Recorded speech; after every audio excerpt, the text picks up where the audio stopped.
자, 오늘 여러분에게 드릴 말씀의 제목은요, 666이 베리칩이 아닌 이유입니다. 자, 예전에 한 30년쯤 전에요, 바코드가 666이라며 손이나 이마에 바코드를 받게 될 거라고 한국교회가 아주 골머리를 썩었던 적이 있습니다. 저도 그 당시 이제 그림을 봤는데요, 얼마나 좀 흉측하냐면은 사람들이 다 여기 이마에다가 바코드를 새기고 다녔어요. 그림에 여기다 바코드를 새기거나 아니면 여기다가 바코드를 새겨가지고 이렇게 인식을 시켜가지고 요걸로 이제 물건을 사기도 하고 또 요걸로 이제 통제를 당한다는 거예요. 그래서 바코드를 받으면 안 된다, 그렇게 난리치던 시절이 있었고, 참 그렇게 될까봐 어디서 알 수 없는 보이지 않는 적이 나타나서 내 몸에 바코드를 새길까 굉장히 두려워하면서 살았던 시절이 있었습니다. 근데 이제 시간이 지나고 나니까 다 거짓말인 걸로 드러났어요. 그 다음에는 신용카드가 666이다라는 주장도 있었고요. 요즘 시대는 이제 QR코드가 666이다라는 주장도 할 법한데요, 아무도 아직은 하고 있지 않습니다. 그래서 누군가가 QR코드가 666 아닙니까? 그러면 또 그 사람도 좀 유명세를 떨칠 수가 있을 거예요. 자, 먼저 제가 이걸 설명해 드리려는데요. 사이비나 이단들이 매력적인 이유가 있어요. 사이비나 이단들이 매력적이고 어린애들에게 또 나이든 노인들에게 사이비 교리가 팍팍 박혀드는 이유가 있는데, 그게 뭐냐면 단순한 지식을 절대화시켜가지고 그것을 반복적으로 세뇌시키고 그 단순한 지식을 통해서 모든 성경을 해석하고 볼 수 있는 것처럼 얘기한다는 거. 이게 사이비들의 매력적인 점이에요. 단순한 지식을 절대화시키고 그 지식으로 모든 성경을 볼 수 있다. 이게 사이비들의 매력적인 점입니다. 하나님의 교회나 신천지나 JMS나 다 여기에 해당합니다. 신천지 같은 경우도 씨는 말씀이다, 이거 가지고 모든 성경을 다 볼 수 있어요. 그리고 하나님의 교회는 새언약 6월절만 지키면 된다, 이거면 이제 성경 66권을 다 볼 수 있어요. 그 다음에 JMS는 시대별 말씀으로 분간하면 된다, 우리는 그분만 믿고 따르면 된다, 이러면 모든 게 다 단순해집니다. 그래서 이 사이비나 이단들의 주장은요, 누구나 빠지기도 쉽고 이해하기도 쉬워요. 세뇌되기도 쉽고요. 자, 그 명동에 가면요, 이제 베리칩 할머니가 있어요. 베리칩 할머니가 있는데 하루 종일 베리칩을 받으면 안 된다고 24시간 그냥 매일매일 비가 오나 눈이 오나 하루 종일 베리칩을 받으면 안 된다고 몇 개 국어로 얘기하는 분이 있어요. 그래서 할머니도 이해하기 쉬울 정도의 교리가 바로 이 베리칩 교리예요. 베리칩 교리. 자, 666이 베리칩이라면서 이것을 받으면 안 된다라고 주장하는 사람들이 인터넷에 있습니다. 근데 이렇게 주장하는 사람들 전부 다 공통점이요, 제대로 된 신학교육을 하지 못했다는 겁니다. 제대로 된 신학교육을 하지 못한 사람들이, 못 받은 사람들이요, 666이 베리칩이라는 주장을 합니다. 그리고 그들의 주장에 마찬가지로 제대로 된 신학교육을 받지 못한 목사들이 휩쓸려 가는 것도 사실이에요.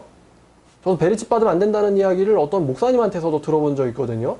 왜 저런 말을 할까 생각을 했는데, 그때는 그냥 그런가 했어요. 근데 지금은 좀 비판을 할 수 있게 됐기 때문에 이야기를 하겠습니다. 그들이 베리칩을 받으면 안 된다라고 주장하는 이유가 있는데요, 그게요, 어떤 영상을 보여줘요. 보여주면서 이 베리칩을 받으면 이 베리칩을 통해서 정신이 지배를 당하게 된다는 거예요. 그래가지고 마치 리모컨으로 너 왼쪽 가, 그러면 이제 가다가 왼쪽을 가게 되고, 이런 식으로 사람을 조종할 수 있다라고 또 믿어요. 여기에 있는 칩 때문에. 어떤 쥐가 막 미로를 찾아가는 걸 보여주면서 베리칩 받으면 저렇게 인간도 조종당할 수 있다, 이렇게 컨트롤러로. 그래서 강제로 예수님을 부인하게 만들고 강제로 우상을, 짐승을 숭배하게 만든다. 그래서 베리칩을 받으면 정신지배를 당해서 안 된다는 거예요. 첫 번째 이유고요. 두 번째는요, 이 베리칩을 받을 경우에 그 베리칩 주변에서 암이 생긴다는 거예요. 그래가지고 암이 생기기 때문에 받으면 죽는다는 거예요.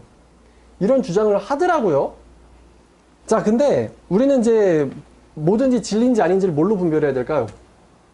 말씀. 그죠? 영상으로 분별해야 돼요? 아니면은 그 사람들 주장으로 분별해야 돼요? 아니면 말씀으로 기준 삼아서 분별해야 돼요? 말씀으로 분별해야 됩니다. 베리칩이 666이 아닌 이유가 몇 가지가 있는데요. 성경 말씀으로 비판하는 거니까 이 말씀 보시고 정택주 강도사는 베리칩이 666이 아니라고 말하는 적그리스도 거짓 선지자다 라고 주장하기 전에요. 일단 성경으로 좀 보세요. 절대로 거짓 선지자는 성경으로 증명하자고 하지 않습니다. 성경을 덮고 이야기하자고 말하죠. 최근에 신천지가 그랬더라고요. 신천지가 기독교 목사들이랑 논쟁하는데 성경을 덮고 이야기하자. 성경 토론을 하는데 성경을 덮고 이야기하자. 성경으로 검증을 하면 안 되기 때문에 성경을 덮고 이야기하자는 거겠죠. 자, 요한계시록 13장인데 13장 18절입니다. 13장 18절인데요. 자, 지혜가 여기 있으니 총명한 자는 그 짐승의 수를 세어보라. 그것은 사람의 수니 그의 수는 666이니라 라고 말했습니다. 자, 베리칩이 666이 아닌 이유가 뭐냐면 성경으로 따져보면 첫 번째는 666은요 어떤 장비를 가리키는 숫자가 아니라요 666은 어떤 한 사람을 가리키는 숫자입니다. 어떤 한 특정한 사람을 가리키고 있어요. 제가 번역본 꽤 많이 가져왔습니다. 자, 개역개정은 이렇게 방금 읽었죠? 그 짐승의 숫자를 세어보라. 그것은 사람의 수니 그 숫자는 사람의 수니 그 사람의 수는 666이니라. 그 사람의 수는 666이니라. 자, 공동번역을 보니까 이렇게 됐어요. 공동번역. 영리한 사람은 그 짐승을 가리키는 숫자를 풀이해 보십시오. 그 숫자는 사람의 이름을 표시하는 것으로서 그 수는 666입니다. 라고 공동번역에 나와 있어요. 그 숫자는 사람의 이름을 표시합니다. 그의 숫자는 666입니다. 라고 공동번역에 나와 있고요. 새번역은 지각 있는 사람은 그 짐승을 상징하는 숫자를 세어보십시오. 그 수는 어떤 사람을 가리키는데 그 수는 666입니다. 이건 새번역이에요. 어떤 사람을 가리키는데 그 수는 666입니다. 또 현대인의 성경은 총명한 사람은 그 짐승의 숫자를 세어보십시오. 그 숫자는 사람의 이름이며 666입니다. 여기도 이렇게 나왔어요. 총명한 사람은 그 짐승의 숫자를 세어보십시오.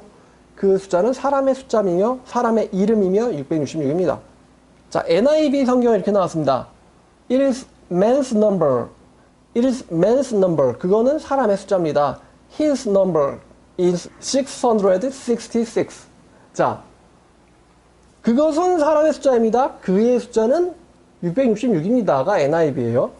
자, 킹제임스 성경 1611년에 나온 킹제임스 성경 이렇게 말합니다. It is the number of a man. 그것은 어떤 사람의 그 숫자입니다. And his number is 636. 자, 이것은 666입니다. 이렇게 나와 있어요. NASB를 보니까 the number is that 그 숫자는요 of a man 사람의 숫자입니다. And his number 그의 숫자는요 is 666 666입니다. 그러니까 모든 성경에 뭐라고 하냐? 666은 어떤 한 사람을 가리키는 숫자라고 합니다. 어떤 한 사람 혹은 그 사람의 이름을 가리키는 숫자가 666이라고 합니다. ESV 성경도 이렇게 이야기하죠. It is the number of a man and his number is 666 라고 나와 있어요. 여기에도. 자, 그러니까 영어 성경이나 한국어 성경이나 전부 다 666은 어떤 한 사람을 가리킨다고 하고 있지 어떤 장비라든지 장치라든지 기계를 가리키고 있지 않다라는 것입니다. 어떤 한 사람의 이름이라는 거예요. 근데 우리 개역 개정을 보니까 그 짐승의 수를 세어보세요 라고 하잖아요. 여러분 세어보다라는 게 산술에서 뭐죠? 카운트. 그 세어보세요가 뭐예요? 더하기에 해당합니다. 더하기. 그래서 그 짐승의 이름을 더해보세요. 그 짐승의 이름을 더한 그 값이 666입니다예요. 그래서 이게 이거 게마트리아라는 고대 헬라의 암호법이구나. 이 고대 히브리 사람들의 암호법. 고대 히브리 사람들의 암호법이에요. 히브리어의 철자를 가지고 덧셈을 하거나 헬라어 철자를 가지고 덧셈을 하는 거예요. 그래서 베리칩이 666이 아니고 666은 뭐라고요? 누구를 가리킨다? 사람. 근데 보통 사람이 아니죠. 너가 붙죠. And his number이라고 그러잖아요. 어떤 특정한 사람을 가리켜요. 666은 어떤 특정한 한 남자를 가리킵니다. 어떤 특정한 한 남자를 가리켜요. 그 남자의 이름은 666이다라는 거예요. 자, 근데 이제 저한테 베리칩을 받으면 정신이 개조된다라고 주장했던 어떤 사람이 있었어요. 베리칩 받으면 정신이 개조된다고 주장을 해놓고는 제가 성경을 보여줬더니 뭐라고 얘기하는지 알아요? 제 그 사람이랑 저와의 대화인데 제가 이렇게 물어봤어요. 자, 666이 베리칩이면 여자가 앉은 7 언덕은 뭐예요? 지혜 있는 뜻이 여기 있으니 그 7 머리는 여자가 앉은 7 산이요. 요한계시록 17장 9절. 이런 거 절대 해석이 안 될 텐데요. 그랬더니 그거는 이제 제가 위해서 소개해드린 책을 봐보시기 바랍니다. 저는 거기까지는 현재 모르죠. 그러면서 발끈을 합니다. 이 영상에서는 논리적으로 잘 설명을 하고 있다니까요. 그래서 제가 답변을 했어요. NASB도 한 인간, it is man's number. NIV도 한 인간, it is the number of a man. 킹 제임스도 한 인간. 다 성경들이 한 인간이라고 얘기하고 있는데 지금 당신은 성경을 부정하고 영상이나 믿는 건가요? A man 또 해석을 못하다니 그것은 그 사람의 숫자다. 그랬더니 그 사람이 하는 말이 그럼 생각해 보겠습니다. It is the number of a man. 그 사람의 숫자다 그것은. 이게 해석이 어려워요? 킹제임스 성경인데요. 자, 그러면 당신을 위해서 베리칩이 666이라고 주장하는 목사님들에게 물어보겠습니다. 근데 제가 그 사람한테 물어봤어요. man이 뭐예요? 그때 man은 한 인간이라는 거예요. 그래서 man이 한 인간이라고 대답을 해놓고도 이게 칩이라고? 그랬더니 그 사람이 성경이 많이 다르잖아요. 번역본들끼리. 그래서 아니 번역본들끼리 비교해봐도 다 한 인간이라고만 나와 있다. 원어로조차도 한 인간이에요. 한 사람을 가리키는 숫자다가 원어의 의미랍니다. 그리고 당신이 말하기를 뭘 봐도 나는 안 바뀐다라는 말은 당신이 인지부조화나 세뇌에 걸렸다는 말이란 말이에요. 그랬더니 이 사람이 뭐라고 말하냐면 원어도 그렇게 나와 있습니까? 그렇다면은 지금 우리가 가진 성경이 바뀔 필요가 있다는 거네요. 여기서 제가 어이를 상실했어요.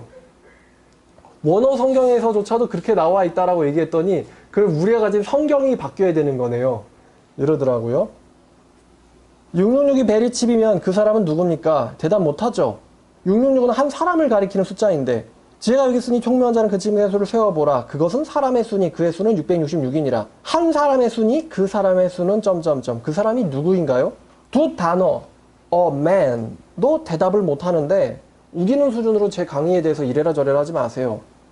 그리고 그 사람이 한 대답을 그대로 붙여줬어요. man이 한 인간이라고 해놓고도 칩이라고 성경이 바뀌어야 된다고? 그러면서 님이 한 대답을 님이 읽어봐요. 님 뇌가 개조당한 듯. 성경과 틀리다니까 그러면 성경을 바꿔야 한다니. 지금 베리칩이 문제가 아니라 벌써 세뇌들림.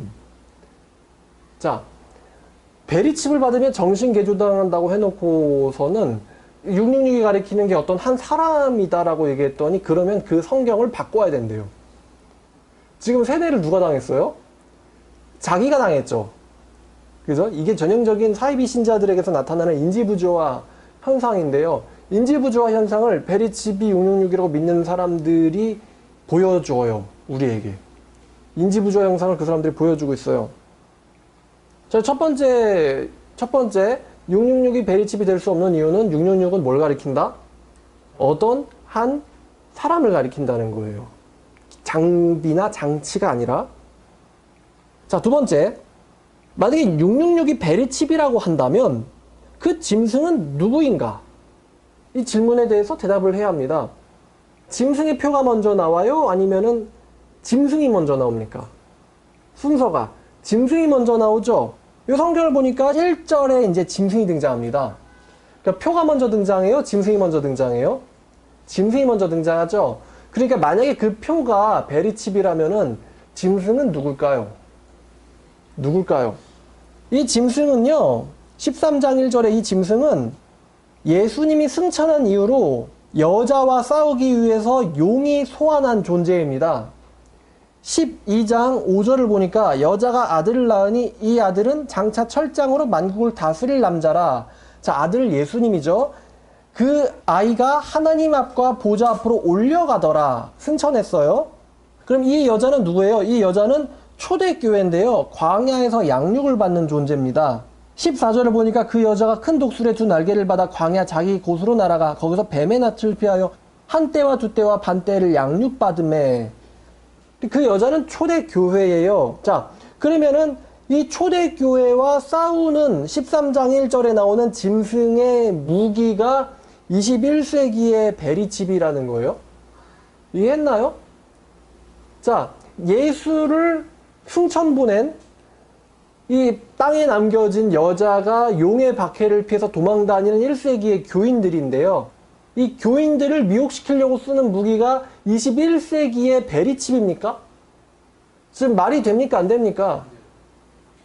안 되고 있죠? 자, 그 다음에 세 번째 이유는 이것인데요. 이 13장 1절부터 나오는 이 짐승은요, 예수를 모방을 하는데 이 짐승은 적그리스도입니다.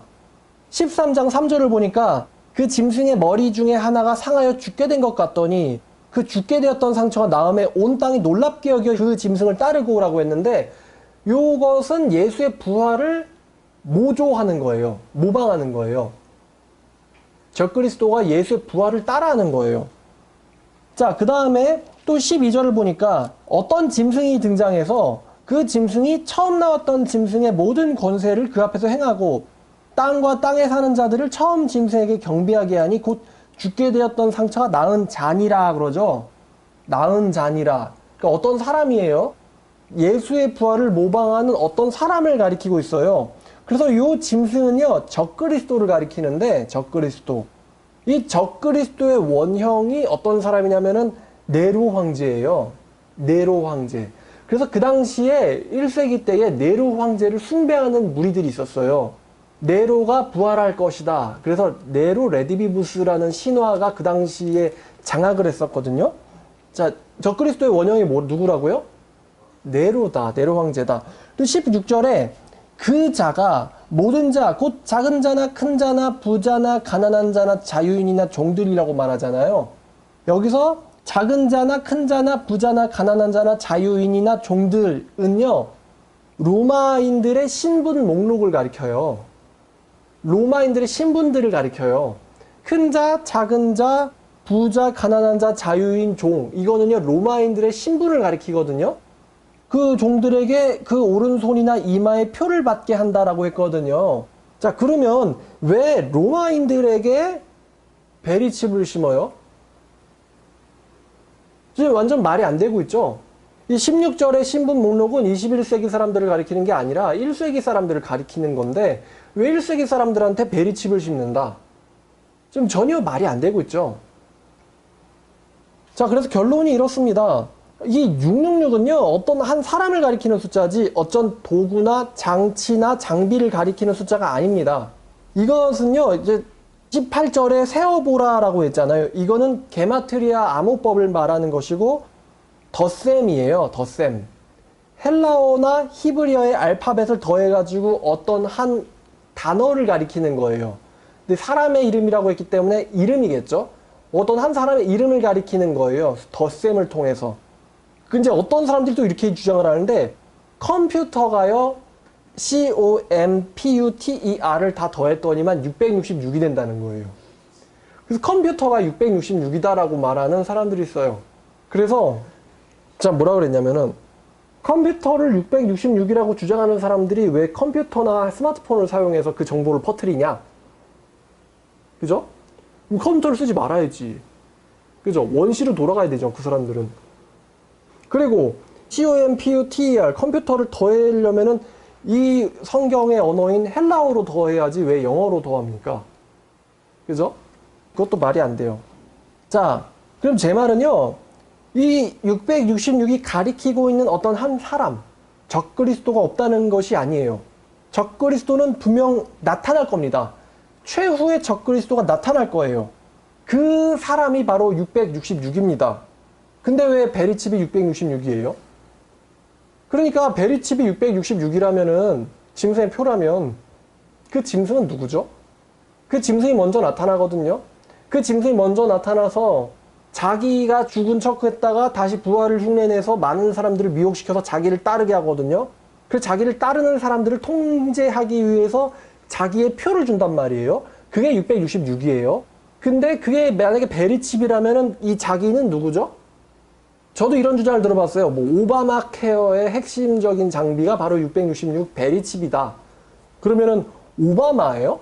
그 짐승이 오바마인가요? 13장 1절에 바다에서 한 짐승이 나오는데 뿔이 열이요 머리가 일곱이라 뿔에는 열 왕관이 있고 머리들에는 신성모독한 이름들이 있더라. 이 바다에서 튀어나온 짐승이 오바마인가요? 버락 오바마. 그러면 트럼프인가요? 지금 트럼프 대통령인가요? 도널드 트럼프인가요? 이 짐승 누구예요? 사탄이 불러서 바다에서 튀어나온 짐승. 김정은인가요? 아니면 블라디미르 푸틴인가요? 아니면 시진핑일까요? 베리칩 개발자인가? 누구지? 바다에서 튀어나온 짐승이 누구냐?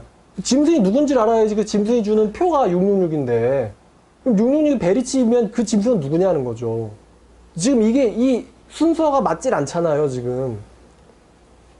자, 그 자가 나타나서 자신을 따르게 하고 짐승의 표를 받게 한다고 했는데 모든 사람에게 그 자는 어디에 있어요?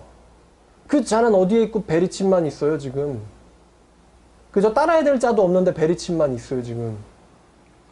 제가 처음에 뭐라고 말했냐면 사이비들이 매력적인 이유가 단순한 지식을 절대화시켜가지고 반복적으로 주입하여 세뇌시키고 그 단순한 지식으로 모든 성경과 시대를 풀 수 있다라고 말한다는 점에서 그 사이비들이 매력적이라고 그랬어요. 단순한 지식만 알면은 바보라도 모든 걸 통달할 수 있다라고 얘기를 해주기 때문에 신의 말씀만 알면은 초등학생이라도 신학 박사랑도 싸워서 이길 수 있다. 이런 식으로 얘기하니까 매력적이잖아요. 그래서 그러니까 이제 어머니란 단어가 성경에 있잖아요. 어머니란 단어가. 이렇게 말하는 거 아닙니까? 사이비들이. 자, 그러면은 이 666이 베리칩이다라고 주장하는 사람들도 예수 그리스도가 구원자라는 거를 인정하거든요. 근데 그럼 제가 왜 이렇게 강의를 만들어서 비판을 하느냐? 비판을 할 이유가 있습니다. 자, 이 666이 베리칩이라는 주장이요, 비판받아야 되는데 위험해요. 위험한 이유가 문제가 이거예요. 제대로 된 계시록 읽기가 불가능하게 돼요. 제대로 된 계시록 읽기가 불가능하게 돼요. 분명히 요한계시록 1장 3절에서는 이 요한계시록의 말씀을 읽는 자가 복이 있다 그랬어요. 그럼 그 말은 무슨 말이냐? 이 요한계시록을 읽기만 하는 게 아니고 이해하는 사람, 그죠? 요한계시록을 이해하는 사람은 복이 있다. 그럼 요한계시록에서 말하는 복이 뭐겠습니까? 부자가 되는 걸까요? 아니면 큰 집을 갖게 되는 걸까요? 둘 다 아니죠. 요한계시록에서 말하는 복은 천국에 가는 거거든요. 천국에 들어가는 복이에요. 자, 요한계시록을 이해하는 자가 복이 있다 그랬는데 이 666 베리칩 교리는 요한계시록을 이해하는 것을 불가능하게 만듭니다. 딱 선입견을 가지고 이걸 보니까 불가능하게 만들어요. 전 그래서 그 베리칩 할머니가 성경 얘기하는 거 못 봤어요. 자기들 교리 구절로도 말이 안 되는데 한 사람의, 그 사람의 숫자다. 그 사람의 이름이다. 자, 그리고 그 666 베리칩 교리는요, 뭐가 또 문제냐면요, 요한계시록 뿐만 아니라 성경 자체를 읽을 필요성을 없애버려요. 왜? 취업하려면은 어떻게 하면 됩니까? 베리칩만 안 받으면 돼요. 보이지 않는 적, 스타워즈. 적이 어디 있는지 모르지만 베리칩만 안 받으면 나 천국 갈 수 있다. 성경을 알 필요는 없어요. 베리칩만 안 받으면 천국 가니까. 반대로 베리칩만 받으면 지옥 가니까. 아주 단순하죠? 성경을 읽을 필요가 있어요? 없어요? 없어요. 로마서 이해할 필요 있나요? 없어요. 요한복음 이해할 필요 있어요? 없어요. 누가복음 이해할 필요가 있나요? 없어요. 갈라디아서나 히브리서는요? 없어요. 뭐만 안 받으면 돼요? 베리칩만 안 받으면 돼요. 사람을 이렇게 단순 멍청하게 만들어버린다는 것입니다. 사람을요. 그래서 베리칩 교리는요, 사람을 멍청하게 만들어서 성경을 읽을 필요가 없게 만든다는 거예요. 이게 위험한 점이에요. 자, 그러면 또 질문합니다. 요한계시록의 기록 목적이 베리칩을 받지 않게 하려고 하는 건가요? 아니죠? 자, 베리칩을 받지 않게 하는 것이 요한계시록이나 성경의 기록 목적이라면, 베리칩을 받지 않게 하는 것이 요한계시록의 목적이라면 1세기 때부터 베리칩이 등장하기 전에 2000년 동안의 신자들에게 요한계시록에 무슨 의미가 있죠? 그죠? 1세기부터 21세기까지를 살았던 사람들에게 요한계시록은 무슨 의미가 있어요? 요게 베리칩을 받지 말라는 게 요 책의 기록 목적이라면, 그렇다는 것은 베리칩을 받지 말라는 것은 요한계시록의 내용이 아니라는 거예요. 그 사람들한테는 이게 아무 의미가 없게 돼요. 그 사람들은 요한계시록 왜 읽었어요? 왜 필요해요? 결국 베리칩 받지 마라가 요한계시록의 목적이라면은 2000년 동안에 뭐 100년 전에 한국인들이 이걸 왜 읽었어요? 루터가 이걸 왜 읽었어요? 칼빈이 이걸 왜 읽었어요? 아브라함 링컨 대통령이 이걸 왜 읽었어요? 사도 요한이 이거 왜 썼어요? 아무 이유나 필요가 없게 돼요. 베리칩으로 고정을 해버리면. 그리고 성경을 연구할 필요가 있어요, 없어요? 없게 되죠. 그 여자가 앉은 7 언덕이 뭡니까? 이런 질문 대답할 필요도 없고 알 수도 없죠. 자, 그럼 이제 제가 666이 뭘까? 짐승의 표가 뭘까에 대해서 코멘트를 좀 드리면, 이 666이라는 건요, 짐승이 대중을 통제하기 위한 거예요. 통제. 근데 이 통제에서 중요한 게 뭐냐면은, 이 짐승은요, 절대적인 독재자입니다. 절대적인 독재자예요. 그리고 이 독재자, 이 정치적 독재자가요, 종교의 자유를 박탈합니다. 종교의 자유를 박탈해요. 지금 여기서 이것을 받는 이유가 짐승에게 경배하게 하기 위해서예요. 계시록 13장 8절을 보면은 어린 양의 생명책에 이름이 기록되지 못한 자마다 그 짐승에게 경배할 거라 그랬어요. 경배할 거라. 그리고 13장 15절에도요, 그 우상에게 경배하지 않는 자는 다 죽인다 그랬어요. 그러니까 경배하기 위한 거예요. 그러면 이 짐승은요, 정치적 독재자고, 이 짐승은 종교의 자유를 박탈합니다. 크리스찬들이 예수를 숭배하거나 신앙할 수 있는 자유를 박탈한다는 거예요. 그리고 이 짐승이 그 표를 통해서 사람들이 자기를 경배하지 않으면은 경제적인 수단으로 제재를 가한다는 거죠. 즉, 먹고 사는 거에 있어서 제한을 한다는 거예요. 생활을 불가능하게 만든다는 거죠. 자기를 따르지 않으면 생활을 불가능하게 만든다. 절대적 독재자며 종교의 자유를 박탈하고 생활을 불가능하게 만든다. 이런 일을 한 사람들이 성경에 있어요, 없어요? 있지요? 누구냐면은 이 사람 어때요? 느부갓네살. 정치적 독재자며 왕이니까 종교의 자유를 박탈하고 자기 숭배하지 않으면 숭배하게 만들고, 숭배하지 않을 경우에는 어떻게 합니까? 풀무불에 던진다, 죽인다. 그러니까 이제 이런 세 가지 특징을 갖고 있는 사람들이 이 적그리스도의 후보군들인 거예요. 후보군들. 또 네로 황제 어떻습니까? 로마 제국의 황제 숭배가 어때요? 황제 숭배. 로마 제국의 황제를 숭배를 하지 않으면은 잡아서 죽인다, 목을 벤다. 그러니까 정치적 독재자이면서 종교적인 숭배의 대상, 기독교의 종교의 자유를 박탈하면서 경제적 제재를 하거나 목숨을 빼앗는다. 요 세 가지 조건이 또 로마의 황제들에게도 걸맞죠. 그러니까 초대교회가 왜 300년 동안 숨어 다녔어요? 예수 그리스도를 강제로 부인당하기 싫어서예요. 잡히면 어떻게 되니까? 죽임을 당하든가 아니면 예수 그리스도를 강제로 부인해야 되기 때문에. 그게 싫어서 숨어 다녔던 거예요. 그게 싫어서. 자, 우리나라 같은 경우 일제시대의 신사참배 어떻습니까? 창씨개명 어때요? 우리가 신사참배를 하지 않으면 어떻게 됩니까? 어떤 제재를 당해요. 심지어 죽임을 당하기도 해요. 북한의 김일성은 어때요? 김일성을 숭배하지 않으면 어떻게 됩니까? 죽임을 당해요. 정치적 독재자요, 종교적인 숭배의 대상이며 따르지 않을 경우에는 죽임을 당한다. 이 세 가지 조건에 잘 맞고 있어요. 아니면 이슬람 국가에서 모하메드는 어때요? 이 모하메드를 따르지 않으면 어떻게 되죠? 죽임 당해요, 또. 얼마 전에 어떤 사람이 코란을 쓰레기통에 버렸다라고 거기서 군중들한테 맞아 죽었어요. 이런 사회.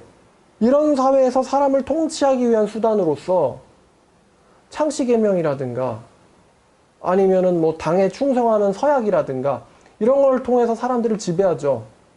자, 그럼 한국은 어떨까요? 지금 한국의 상황. 한국이, 자, 신용카드가 베리칩입니까? 아니면 이렇게 스마트폰이 베리칩이에요? 자, 한국의 지금 헌법을 제가 20조를 가져왔는데요. 자, 우리나라 헌법의 20조의 내용이 이렇습니다. 자, 신앙의 자유는 종교를 믿느냐는 여부의 자유와 종교의 선택, 변경의 자유와 신앙 고백의 자유와 고백을 강요받지 않을 자유가 있고, 신앙 여부에 따라서 차별이나 불이익을 받지 않을 자유를 의미한다. 종교적 행위의 자유는 종교상의 의식이나 기타 종교 행위에 참석할 자유와 강요당하지 않을 자유가 있어요. 국가가 종교적 행사에 관여해서는 안 된다. 그리고 이 종교의 자유에는 집회, 결사의 자유가 있어서 종교 집회를 한다든지 교회나 교단을 조직하고 결성하는 자유와 그러한 집회나 결사에 가입하거나 탈퇴하는 자유가 있고, 이 자유는요 굉장히 광범위하게 보호를 받아요. 가입하거나 탈퇴할 자유는 굉장히 광범위하게 보호를 받는다. 그리고 포교의 자유가 있어서 종교의 선전이나 종교의 교육과 교리의 비판의 자유가 있습니다. 이게 우리나라 헌법 20조예요. 그럼 우리나라는 지금 종교의 자유가 없어요, 있어요? 종교의 자유가 있죠. 자, 여기 뭐라고 써 있어요? 종교 행사에 자유롭게 참석할 자유와 강요당하지 않을 자유가 있다 그랬거든요. 그러니까 황교안 전도사께서 합장하든 말든 그건 누구의 자유예요? 황교안 전도사의 자유예요. 그럼 그거를 넌 해라. 이거는 지금 뭐에 위반되는 거예요? 헌법에 위반되고 있는 겁니다. 헌법에. 자, 그래서 이제 요약을 하면요. 짐승의 표가 기능을 하기 위해서는요. 종교의 자유가 철폐돼야 됩니다. 종교의 자유라는 이 헌법이 없어져야 돼요. 종교의 자유가 없어져야 되고 독재자가 나타나야 되고요. 그 사람은 자신을 예수 대신으로 신격화를 해야 돼요. 신격화. 이 적그리스도에 대해서 사도 바울도 예언을 하고 언급을 하고 있는데, 데살로니가 후서 2장을 보면 데살로니가 후서 2장 3절 4절에 너희는 미혹되지 마라. 먼저 배교가 있고 불법의 사람 곧 멸망의 아들이 나타나기 전에는 그날이 이르지 아니하리니 그는 대적하는 자라. 신이라 불리는 모든 것과 숭배함을 받는 것에 대항하여 그 위에 자기를 높이고 하나님의 성전에 앉아 자기를 하나님이라고 내세우느니라. 이 적그리스도는 자신이 성전에 앉아서 자신을 하나님이라고 제시합니다. 그리고 이 자가 정치적 독재자이면서 동시에 종교의 자유를 없애고 자기를 숭배하게 만들어요. 그리고 자기를 숭배하게 만들기 위한 통치 수단으로서 표를 받게 합니다. 그 표가 그 자를 가리키는 이름이라는 거예요. 그러면 우리는 이러한 이 구조를 지금 알았잖아요. 이 짐승과 그의 표가 뭘지는 시대마다 달라져요. 김정은이 지배하는 시대에는 거기에 걸맞는 게 있고, 또 이슬람 사회에는 거기에 걸맞는 게 있고요. 일제 시대에는 거기에 걸맞는 게 있습니다. 또 중국에도 거기에 걸맞는 게 있어요. 지금 중국도 열심히 기독교 박해하고 있죠. 정치적 지도자에 의해서. 자, 그런데 이 모든 일이 우리에게는 아직 일어나지 않았다는 거예요. 그러므로 베리칩은 666이 아니라는 것입니다. 제가 짐승의 수는 무엇인가 라는 제목으로 강의한 적이 있는데 뭐라고 했냐면요. 자, 이 베리칩이라는 것이 666으로서의 짐승의 표에 해당할 가능성도 있다고 했어요. 근데 그게 가능하려면은 뭐가 선행 조건이 돼야 되냐면은 어떤 정치적, 종교적 독재자가 나타나서 박해하면서 자기를 신격화시켜서 자기를 숭배하게 하는 일이 선행되고 13장 1절, 3절, 12절 이게 선행되고 그 다음에 이제 그걸 따르지 않는 자들은 15절 죽이고 그리고 그거에서도 못마땅해가지고 16절, 17절, 18절에 짐승의 표를 받게 한다는 거예요. 선행되는 사건들이 먼저 있습니다. 베리칩 이전에 선행되는 사건들이. 그러므로 베리칩이 666이라면 그 짐승은, 그 사람은 누구냐? 여기에 대해서 베리칩 주장하는 자들은 대답을 못하겠죠? 어느 누구도 신용카드나 아니면 스마트폰이나 바코드를 쓴다고 해서 우리가 예수님을 믿을 종교의 자유를 뺏어가지 않고 있거든요. 근데 만약에 누가 예수를 믿을 종교의 자유를 뺏어가면서 너는 스마트폰으로 네 모든 걸 보고해라든가 아니면 너는 바코드가 없으면은 거래를 할 수 없어라든가 너가 거래를 하고 싶으면은 어둠의 시장에서 해. 너는 사회생활 하지 마. 그러면서 얘기한다면 바코드도 짐승의 표가 될 수 있죠. 왜냐하면 우리의 종교의 자유를 빼앗기 때문에. 근데 종교의 자유를 빼앗지 않는 상태에서 이러한 것들은 중립적이라는 거예요. 중립적이다. 그 사람들이 베리칩만 얘기하고 왜 스마트워치는 얘기 안 할까요? 스마트워치를 차게 되면 정신지배를 당한다. 오른손에 차는 사람도 있지 않느냐. 이러면서. 그죠? 팀 쿡이 짐승이다. 그러면서. 그러면 이재용은요, 갤럭시 기어는 글쎄, 뭐, 이렇게 주장하지 않겠습니까? 그리고 또 요즘 반론이, 아니, 요즘 무슨 시대인데 사람 통제를 칩으로 해요? 칩이라는 거는 만약에 여기다 심는다 그래요. 제가 싫어가지고 재수없어 이러고는 얘를 그냥 확 송곳으로 뚫은 다음에 빼버리면 통제 못 하잖아요. 중국엔 그래서 생체에다 심는 게 아니고 생체 자체를 인식시키는 방법으로 사람을 구별하거든요. 즉 안면 인식 CCTV 같은 거. 저 사람 극단적 기독교 추방해야 될 사람이네. 그러면 바로 길거리에 CCTV를 잡아내는 거예요. 그렇게 통제하지. 얼굴 못 들고 다니게 하죠. 정말 우리는 어떻게 보면 미래의 사회에서는 종교를 가지고 당당하게 걸어 다니려면 성형수술을 해야 될 수도 있어요. 얼굴로 사람을 인식을 하니까.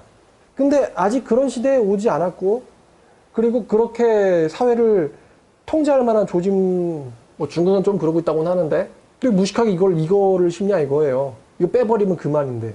적어도 내 몸 안에 있잖아요. 여러분 이마 이거 박으면 가만히 있겠어요? 빼버리지. 어쩌면요, 그 사회비종교 교주들 중에서 여기에다가 이제 그 위치 추적 장치 찬 사람들 있잖아요. 그 사람들한테는 이게 아마 짐승의 표일 수도 있어요. 빼지도 못하고. 자, 오늘 여기까지 하겠습니다. 666은 베리칩이 아닙니다. 들어주셔서 감사합니다.